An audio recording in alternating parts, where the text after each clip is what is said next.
নির্বাচনের জন্য দায়িত্ব নিয়ে বিসিবি সভাপতির আসনে বসেছেন তামিম ইকবাল। যদিও সাবেক এই অধিনায়ক নির্বাচনে অংশ নেবেন, তাই তার সামনে সুযোগ আছে নির্বাচিত কমিটিতে 4 বছরের জন্য সভাপতি হওয়ার। অন্তত তার সাবেক সতীর্থ সাকিব আল হাসান এমনটাই চান। সম্প্রতি ভারতের মুম্বাইয়ে গণমাধ্যমের সাথে আলাপকালে সাকিব জানান, তামিমকে পরবর্তী নির্বাচনে বিসিবি সভাপতি হিসেবে বিজয়ী দেখতে চান তিনি। একই সাথে তামিমের মেধা ও পরিকল্পনায় বাংলাদেশের ক্রিকেট উপকৃত হবে বলেও বিশ্বাস তার।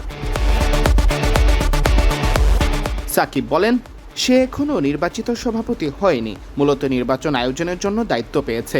আশা করি নির্বাচিত কমিটিতেও সে সভাপতি হবে। তার দীর্ঘমেয়াদী পরিকল্পনা আছে, অবশ্যই বাংলাদেশ ক্রিকেট ওর দ্বারা উপকৃত হবে।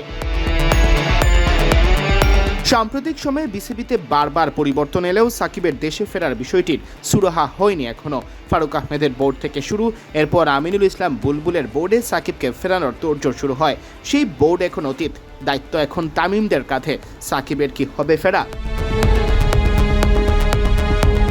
সাবেক এই অধিনায়ক অবশ্য আশায় বুক বাঁধছেন, এখনও স্বপ্ন দেখছেন দেশে এসে খেলতে পারবেন নিজের বিদায়ী ম্যাচ। তিনি বলেন, দেখা যাক, আশা করি সব আস্তে আস্তে ভালো হবে। আমি আশাবাদী আমার চাওয়া পূরণ হবে। বিশ্বকাপে খেলা যে কোনো খেলোয়াড়েরই স্বপ্ন। অন্যদিকে টি-20 দলটাও ছিল দারুণ ছন্দে। তারপরও টি-20 বিশ্বকাপের এবছর হওয়া আসরে খেলতে যায়নি বাংলাদেশ। মূলত মুস্তাফিজুর রহমানকে আইপিএল থেকে বাদ দেওয়াকে কেন্দ্র করেই অসন্তোষের সৃষ্টি হয়, যার জেরে বিশ্বকাপে যায়নি টাইগাররা। তবে বাংলাদেশ বিশ্বকাপে না যাওয়ার প্রভাব ছিল সুদূর প্রসারী। ভূ রাজনৈতিক থেকে শুরু করে ক্রিকেটীয় কূটনীতি সবখানেই আলোচনা ছিল তুঙ্গে।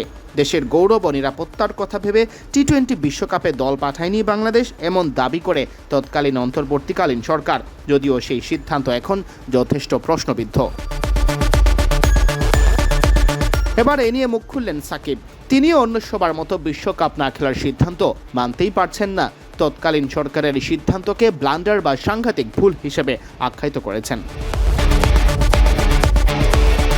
সাকিব বলেন, এটা অনেক বড় ক্ষতি। গোটা দেশ তাদের দলকে বিশ্বকাপে দেখতে ভালোবাসে। বাংলাদেশ বিশ্বকাপে খেলছে না, এটা বিগ মিস। এটা সেই সরকারের সাংঘাতিক ভুল ছিল।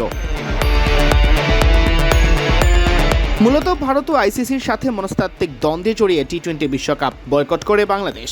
বিশ্বকাপ শেষ হয়ে গেলেও সেই কষ্ট যেন এখনও রয়ে গেছে। সমর্থকরা তো বটেই, বিশ্বকাপে না যাওয়ায় ভেঙে পড়েছিলেন ক্রিকেটাররাও। সাকিবেরও যে আক্ষেপ হয় তা তো তার কথাতেই স্পষ্ট। সিয়াম চৌধুরী, বিডি ক্রিক টাইম।